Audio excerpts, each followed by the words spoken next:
ನೀನ್ ಯಾರಾದ್ರೂ ಆಗಿರು, ಭ್ರಮೇನೋ ಮಾಯೇನೋ, ಎದ್ರಿಗ್ ಬಾ.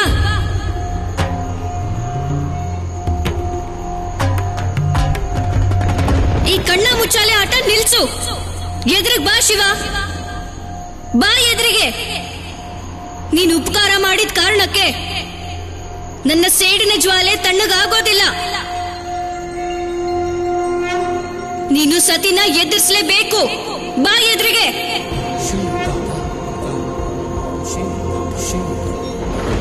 ಏನಾಯ್ತು? ಏನು ನಿನಗೆ ಭಯ ಆಗ್ತಿದ್ಯಾ ಅಥವಾ ಕಣಿವೆಯಲ್ಲಿ ಬಚ್ಚಿಟ್ಕೊಂಡಿದ್ಯಾ? ಹೇಳು, ಎದುರುಗಡೆ ಬಾ, ನನ್ ಮುಂದೆ ಬಾ ಶಿವ.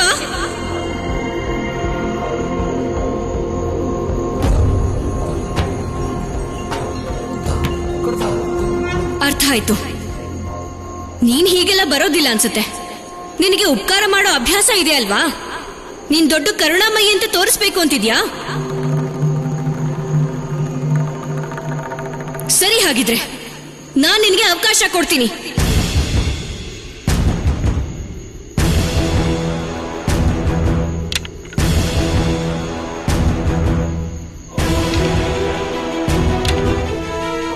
ಈಗ ನನಗ್ ನಾನೇ ಸಮಸ್ಯೆ ತಂದ್ಕೋತೀನಿ. ಕೇಳಿಸ್ಕೊತಿದ್ಯಾ? ನೀನ್ ಕೇಳಿಸ್ಕೊತಿದ್ಯಾ ಶಿವ? ನನ್ನ ಕಾಪಾಡೋಕೋಸ್ಕರ ಬಾ, ಬಾ, ನನಗ್ ಸಹಾಯ ಮಾಡು, ಬಾ, ಬಾ ಶಿವ. ನಾನ್ ತೊಂದರೆಯಲ್ಲಿದ್ದೀನಿ ಶಿವ.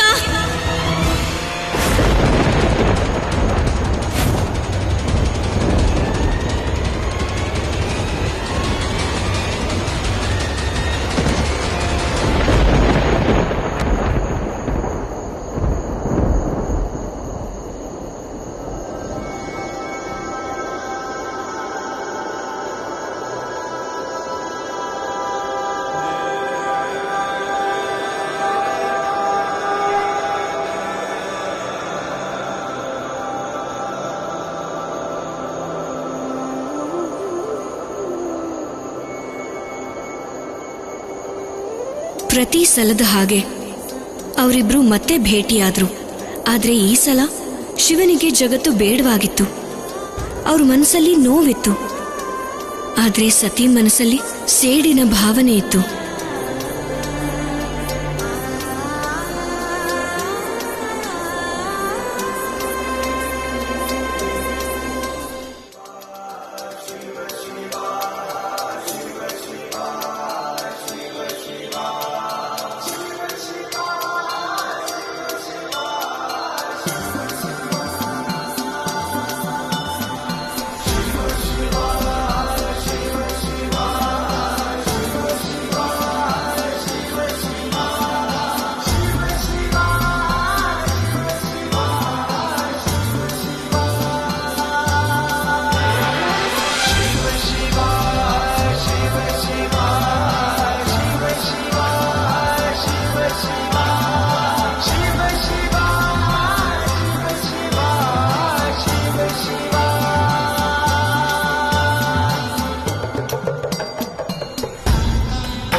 ಶಿವನೇ ಕೈಲಾಸವಾಸಿ ಧವಳಾಧಾರೆಗಳ ರಾಜ, ಶಂಕರ ಸಂಕಟ ಹರಿಸೋ, ಶಂಕರ ಸಂಕಟ ಹರಿಸೋ.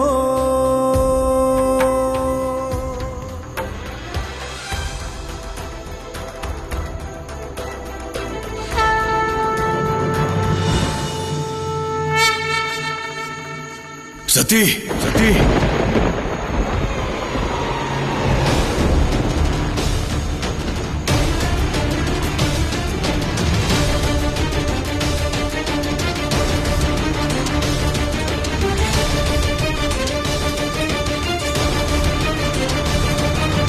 ಕಪಾಲಿಕಾ ಶಿವ, ಪ್ರಜಾಪತಿ ದಕ್ಷನ ಎಚ್ಚರಿಕೆ ಮಾತು ಕೇಳು.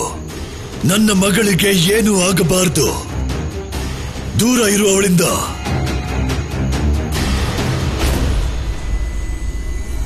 ಒಂದು ವೇಳೆ ಅವಳ ಕೂದಲು ಕೊಂಕಿದ್ರು ನೀನು ನೆನಪಿಟ್ಕೋ, ಅನರ್ಥನೇ ಆಗಿಬಿಡುತ್ತೆ. ಅನರ್ಥ.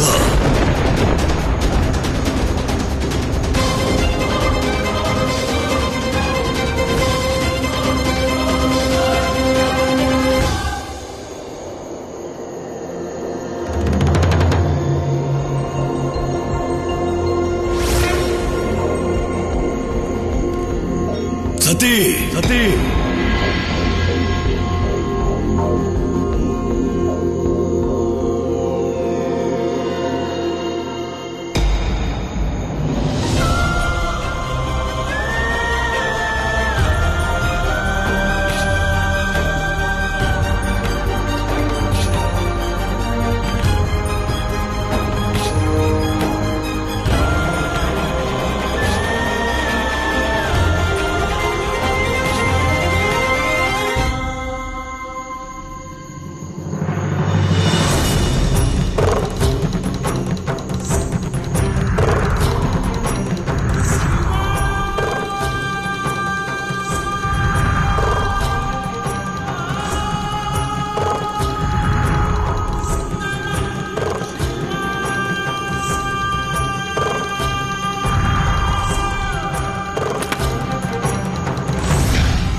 ಮಗಳೇ, ನಿನಗೇನು ಆಗಿಲ್ಲ ತಾನೆ?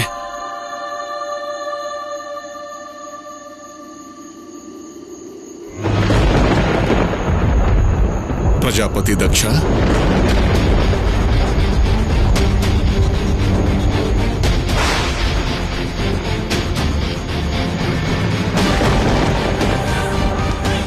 ದದೀಚಿಯ ಪ್ರಣಾಮಗಳನ್ನು ಸ್ವೀಕಾರ ಮಾಡಿ. ಇದು ಮಹಾದೇವನ ಕ್ಷೇತ್ರ. ಇಲ್ಲಿಗೆ ಬರುವಂತ ಸಾಹಸ ಯಾಕೆ ಮಾಡಿದ್ರಿ ನೀವು? ಮಹರ್ಷಿ ದದೀಚಿ, ನೀವು ನನಗೆ ಎಚ್ಚರಿಕೆ ಕೊಡ್ತಿದ್ದೀರಾ. ಪ್ರಜಾಪತಿ ದಕ್ಷನಿಗೆ ಈ ಎಲ್ಲ ಕ್ಷೇತ್ರ, ಇಡೀ ಬ್ರಹ್ಮಾಂಡನೇ ಪ್ರಜಾಪತಿ ದಕ್ಷನದು.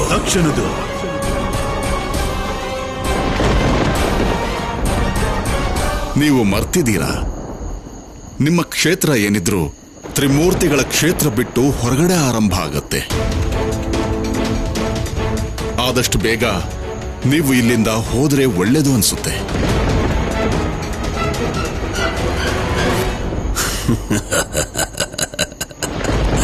ಹೊರಟು ಹೋಗ್ತೀನಿ, ನಾನು ಖಂಡಿತ ಹೊರಟು ಹೋಗ್ತೀನಿ. ಆದ್ರೆ ಒಬ್ನೇ ಅಂತೂ ಹೋಗೋದಿಲ್ಲ. ನಿಮ್ಮೆಲ್ಲ ಶಿವಭಕ್ತರನ್ನ ಜೊತೆಯಲ್ಲಿ ಕರ್ಕೊಂಡು ಹೋಗ್ತೀನಿ. ಆದ್ರಿಂದ ನಿಮ್ಮ ಭಗವಂತ ಅಘೋರಿ ಶಿವ ನಿಮ್ಮ ಹಿಂದೆನೆ ನನ್ನ ಸೇಡನ್ನ ಪೂರ್ಣ ಮಾಡೋದಕ್ಕಾಗಿ ನನ್ನ ಹತ್ರ ಬರ್ತಾನೆ. ಸೈನಿಕರೇ, ಬಂಧಿಸಿ ಇವರೆಲ್ಲರನ್ನು.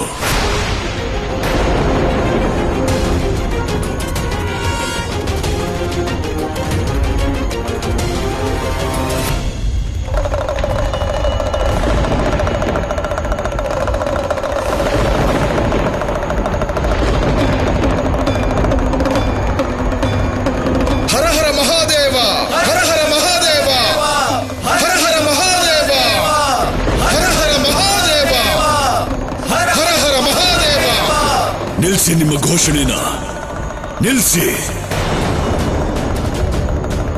ನಿಮ್ಮ ದೇವರು ಮಹಾದೇವನ ವಾಸ್ತವ ಏನು ಅಂತ ನನಗೆ ಗೊತ್ತಿದೆ.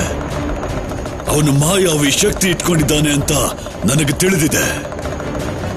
ಯಾವುದೇ ಕಾರಣಕ್ಕೂ ನಾನು ನಿನ್ನನ್ನು ನೋಡಿ ಹೆದರ್ಕೊಳ್ಳೋದಿಲ್ಲ ಕಪಾಲಿಕ. ಬ್ರಹ್ಮನ ಪುತ್ರ ನಾನು, ಮತ್ತು ನಾನು ಬ್ರಹ್ಮಪುತ್ರ ಪ್ರಜಾಪತಿ ದಕ್ಷ ನಿನಗೆ ಸವಾಲು ಹಾಕ್ತಿದ್ದೀನಿ. ಧೈರ್ಯ ಇದ್ರೆ ಎದುರಿಗೆ ಬಾ.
ಮೆಚ್ಚಿದೆ ಅಘೋರಿ.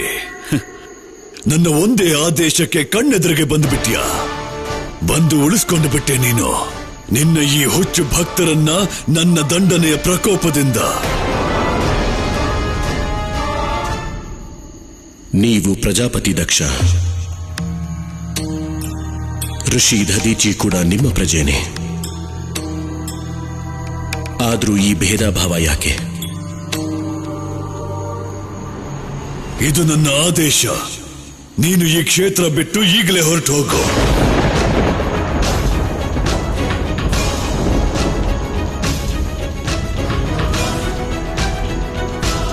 ಯಾಕಂದ್ರೆ ಈ ಬ್ರಹ್ಮಾಂಡದ ಸಂಪೂರ್ಣ ಕ್ಷೇತ್ರದ ಮೇಲೆ ಕೇವಲ ಶ್ರೀ ವಿಷ್ಣುವಿನದ್ದೇ ಅಧಿಕಾರ.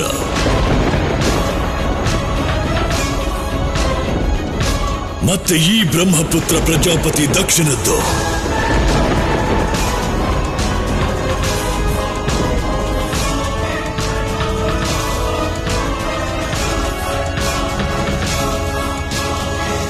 ಪ್ರಜಾಪತಿ ದಕ್ಷ, ನಾರಾಯಣ ನನ್ನ ಹೃದಯದಲ್ಲೇ ಇರ್ತಾರೆ. ನಾನು ಅವರ ಹೃದಯದಲ್ಲಿರ್ತೇನೆ. ನಾನು ಎಲ್ಲೇ ಹೋದ್ರೂ ಕೂಡ ನಾರಾಯಣ ನನ್ನ ಜೊತೆಲೇ ಇರ್ತಾರೆ.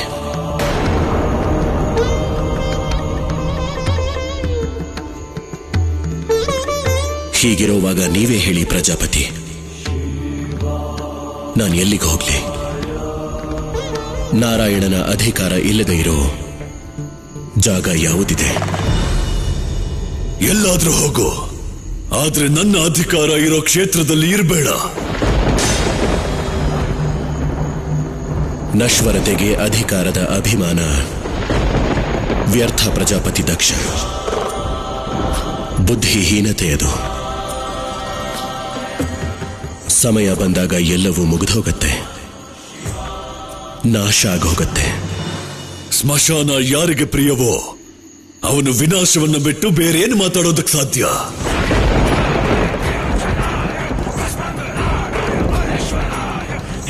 ಜೀವನ ಯಾತ್ರೆಯ ಅಂತಿಮ ಜಾಗ ಸ್ಮಶಾನನೇ ಅಲ್ವಾ? ಪರಮ ಪಾವನವಾದ ಜಾಗ. ಅಘೋರಿ ಕಪಾಲಿಕ, ಜೀವನದ ದರ್ಶನ ಏನು ಅಂತಾನೆ ನಿನಗೆ ಗೊತ್ತಿಲ್ಲ. ಈ ಬ್ರಹ್ಮಾಂಡದಲ್ಲಿ ಹೇಗೆ ಬದುಕಬೇಕು, ಯಾವುದು ತಪ್ಪು ಯಾವುದು ಸರಿ, ಇದೆಲ್ಲ ನಿಯಮಗಳನ್ನ ನಾನು ಮಾಡಿರೋದು. ನಾನು ಪ್ರಜಾಪತಿ ದಕ್ಷ, ಭ್ರಮೆಯಿಂದ ಯಾವ ಲಾಭನೂ ಇಲ್ಲ. ಹಾಗೆ ಸತ್ಯ ಒಂದು ಜವಾಬ್ದಾರಿ.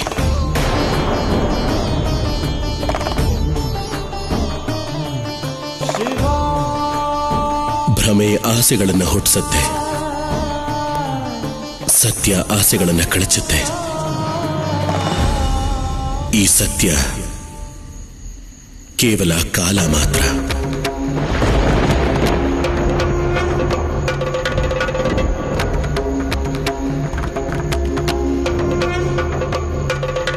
ನಾನೇ ಆ ಕಾಲ.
ಅವತ್ತು ಮೊದಲನೇ ಸಲ ಸತಿಗೆ ಶಿವ ಅರ್ಥ ಆದ.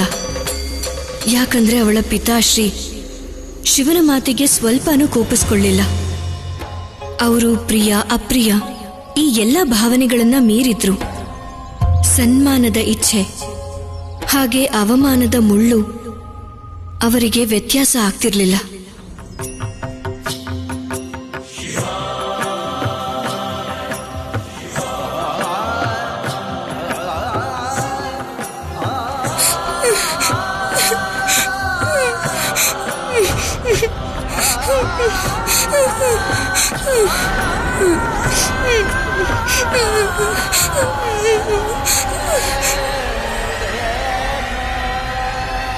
ಮೂರ್ಖ,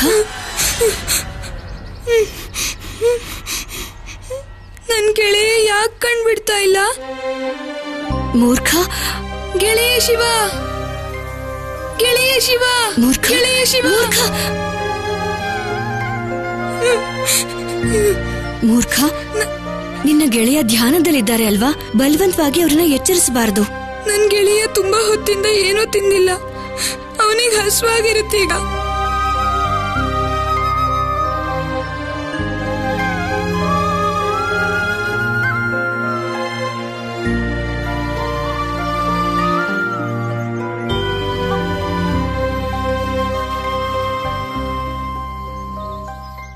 ಇಲ್ಲ ಮೂರ್ಖ, ಈ ಕಥೆನೇ ಅವರನ್ನ ಎಚ್ಚರಿಸುತ್ತೆ.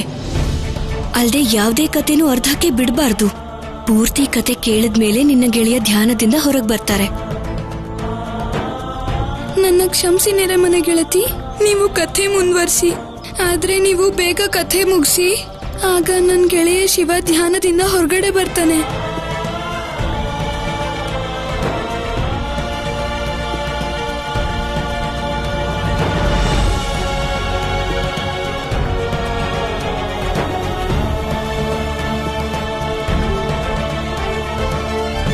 ಈ ಕತೆ ಅಷ್ಟೊಂದು ಸರಳ ಅಲ್ಲ ಮೂರ್ಖ, ಆದ್ರೆ ನನಗೆ ಪೂರ್ತಿ ನಂಬಿಕೆ ಇದೆ. ಈ ಒಂದು ಕತೆ ಮುಗಿಯೋ ಅಷ್ಟೊತ್ತಿಗೆ ಅವರು ಖಂಡಿತ ಧ್ಯಾನದಿಂದ ಹೊರಗೆ ಬರ್ತಾರೆ.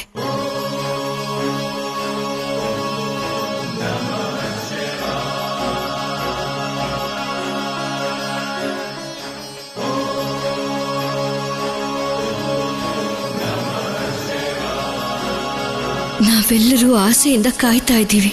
ನಮ್ಮೆಲ್ಲರ ಚೈತನ್ಯ ನೀವು. ನಮಗೆ ನಿರಾಸೆ ಮಾಡಬೇಡಿ ಮಹಾದೇವ.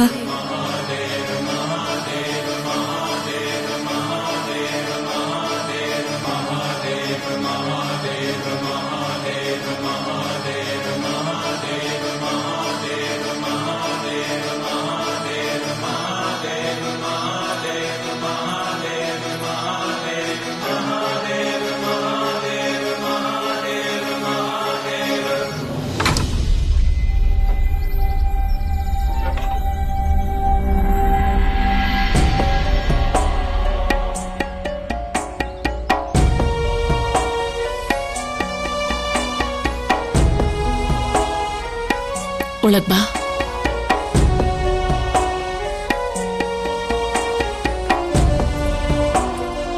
ಈ ಸಲ ಬಂದ ವಿಷಯ ಏನು? ನಿನ್ ಹತ್ರ ಮಾತಾಡ್ಬೇಕಿತ್ತು, ಆದ್ರೆ ಹೇಗ್ ಶುರು ಮಾಡ್ಲಿ ಅಂತಾನೆ ಅರ್ಥ ಆಗ್ತಾ ಇಲ್ಲ ನನಗೆ. ನಿನ್ಗೆ ಅರ್ಥ ಆಗೋ ತರ ನಾನು ಹೇಗ್ ಹೇಳಿ ಅಂತ ಯೋಚಿಸ್ತಾ ಇದ್ದೀನಿ. ಅಂಥದ್ದೇನ್ ವಿಷಯ ಇದೆ? ಅದನ್ನ ಹೇಳೋದಿಕ್ಕೆ ನೀನ್ ಇಷ್ಟೊಂದೆಲ್ಲ ಕಷ್ಟಪಡ್ತಿದ್ಯಲ್ಲ ಗೆಳತಿ. ವಿಷಯ ಬಾಲಶಿವ ಮತ್ತೆ ಪಾರ್ವತಿ ಬಗ್ಗೆ.